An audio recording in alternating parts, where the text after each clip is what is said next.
మామిడి పండు ఈ సౌండ్ వినగానే ఎవరికి మాత్రం నోరు ఊరదు చెప్పండి. అందుకే దీన్ని పండ్లలో రారాజుగా పిలుస్తారు. పైగా ఏపీలో నూజివీడు మామిడి పండ్లకుండే వైబ్స్ వేరు. ఇక్కడ దొరికే చిన్న రసాలు బంగినిపల్లి మామిడికాయలు నేషనల్ ఫేమస్ కూడా. విదేశాలకు కూడా ఎక్స్పోర్ట్ అవుతుంటాయి నేషనల్ లెవెల్లో కూడా.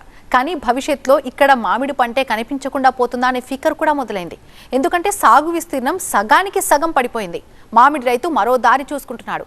మరి నూజివీడు మామిడి కథ క్లైమాక్స్కేనైక.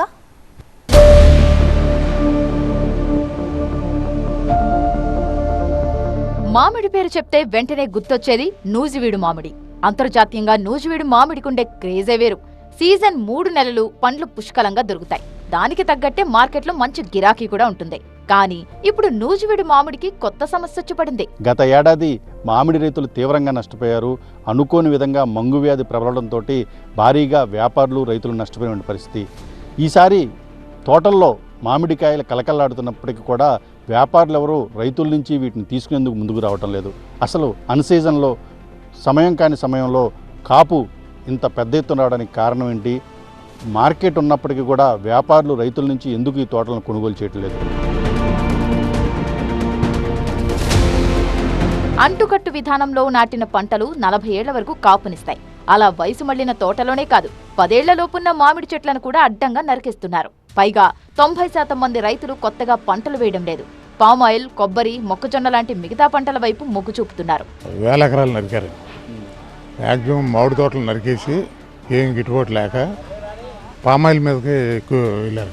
మామూలుగా 1000 చెట్లలో 200 చెట్లు కొడుతుంది. 800 చెట్లు నరుకుల్లోనే ఉన్నాయండి. మొత్తం ఇప్పుడు ఇదే తోటలో ఒక 50 చెట్లు ఉన్నాయి. ఒక చెట్టుకు పోతున్నదండి. మొత్తం ఈ మొదలు తీసుకుని ఏం చేద్దాం అనేది రైతులు ఏమి తోయిన పరిస్థితిలో ఉన్నారు.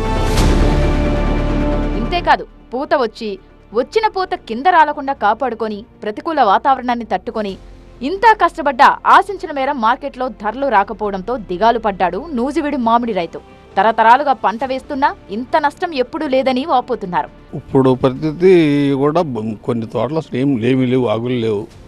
బాగా చాలా జాగ్రత్త చేసి చూసినట్లు కొంచెం ఆకుల నుండి పూతలు వస్తున్నాయి, పొడి పూతలు వస్తున్నాయి. అదే మందులు కొడుతున్నాం. ఇప్పుడు 4 సార్లు మందులు కొట్టాము, ఏమీ కనపడతలా. అసలు 60-70 అయితే 60-70 అయినా కానీ మందులకి ఖర్చులు చాలతలా. ఆ రకంగా దెబ్బతినిపోయింది. 30 లక్షలు పోయింది. ఇక కొన్ని తోటలు ఆపి కొన్ని తోటలు లేదోటలు చేస్తున్నాం. ధరలు పెరిగే వరకు నిల్వ చేసుకుందామంటే తగినన్ని కోల్డ్ స్టోరేజీలు కూడా అందుబాటులో లేవు. ఏ రోజు పండ్లను ఆ రోజే ఎంత ధరస్తే అంతకు తెగనమ్ముకోవాల్సిన పరిస్థితి. ఢిల్లీ, ముంబై, కోల్కతా ప్రాంతాలకు జరిగే ఎగుమతులు కూడా తగ్గిపోయాయి. దీంతో మామిడి తోటల్నే నరికేసుకోవాల్సిన దురవస్థ. కానీ ఈరోజు మనం ఈ మామిడి తోటలో ఉన్నాం. ఎక్కడా కూడా చూస్తానికి దరిదాపుల్లో ఇంకా 2 నెలలు 3 నెలల వరకు కూడా పూతొచ్చే పరిస్థితి లేదు. ఈరోజు నాకు 40 ఎకరాలు మామిడి తోట ఉంటే నేను వినాయక చవితికి కానీ పండగలకి ఒక తోరణం కట్టుకోవాలంటే మామిడాకు తోరణంతో కట్టుకుంటాం. ఈరోజు ఇంటికి పండగ రోజు తోరణం కట్టుకుంటా కూడా ఈరోజు మామిడాకు పనికిరాని పరిస్థితిలో ఉంది. ఈరోజు నాకున్నటువంటి 40 ఎకరాల మామిడి తోటను కూడా గత 2 నెలల నుంచి ఎక్కడ ఒక చెట్టు లేకుండా నరికేయడం జరుగుతూ ఉంది. నూజివీడు మామిడి కర్రకైనా మునుపటిలా డిమాండ్ ఉందా అంటే అది లేదు. కూలీల ఖర్చు పెరిగిపోతుంది. లోడింగ్కు ముందే 3 రకాలుగా గ్రేడింగ్ చేసి అమ్మకానికి పెడతారు. ఇంత చేసినా గిట్టుబాటుకు ఛాన్స్ లేకుండా పోతోంది. దేశవ్యాప్తంగా ప్రపంచవ్యాప్తంగా కూడా నూజివీడు చిన్న రసాలకి ఒక గుర్తింపు ఉంది.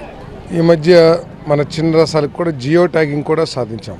కాకపోతే రైతులు అవలంబిస్తున్న కొన్ని సాగు పద్ధతుల మూలంగా లేదు ఎక్కువ ఉత్పత్తి కోసం ఆలోచన చేయటం మూలంగా కానివ్వండి, కాయలో క్వాలిటీ తగ్గిపోతుందనేది మార్కెట్ వర్గాలు చెప్తా ఉన్నారు.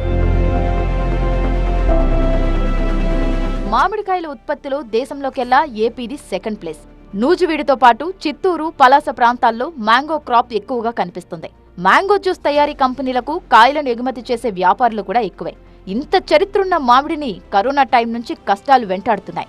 మారిన వాతావరణ పరిస్థితులు కూడా శాపంలా మారాయి. మన దగ్గర బాగా ఏజ్ ఓల్డ్ గార్డెన్స్ కొన్ని ప్రాంతాల్లో అధికంగా ఉన్నాయి. ఈ నూజివీడు ప్రాంతాల్లో దాంట్లో ఏంటంటే మనకి ఈ సూర్యరశ్మి సరిగ్గా తగలకపోవటము, ఎండుపుల్ల అధికంగా ఉండటము, అలాగే ఈ యొక్క రసం పీల్చే పురుగులు ఉధృతి అధికంగా ఉండి మనకి నాణ్యమైన దిగుబడిని రాకపోవటము, దానివల్ల ధర మనం సరిగ్గా తీసుకోలేకపోతున్నాం.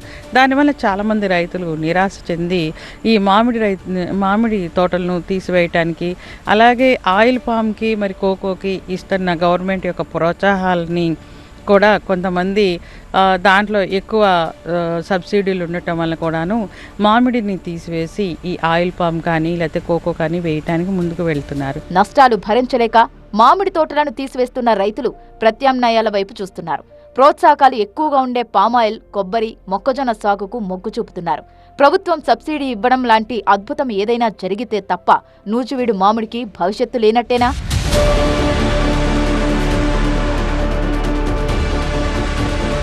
మామిడి రైతు, నూజివీడు ప్రాంతానికి సంబంధించిన మామిడి రైతు ఈ క్రైసిస్ నుంచి బయటపడాలంటే కేంద్ర రాష్ట్ర ప్రభుత్వాలు ఆదుకోవాలని కోరుతున్న పరిస్థితి. గత ఏడాది పెద్ద ఎత్తున వచ్చినటువంటి వ్యాధుల వల్ల తీవ్రంగా రైతాంగం నష్టపోయింది. ఈసారి కూడా ఇదే రకమైన వాతావరణం, భయం అయితే మాత్రం రైతులు అటు వ్యాపారులు కూడా కనిపిస్తున్న పరిస్థితి కనిపిస్తోంది. కెమెరా సుర్గాతో రవి, టీవీ9 నూజివీడు నుంచి.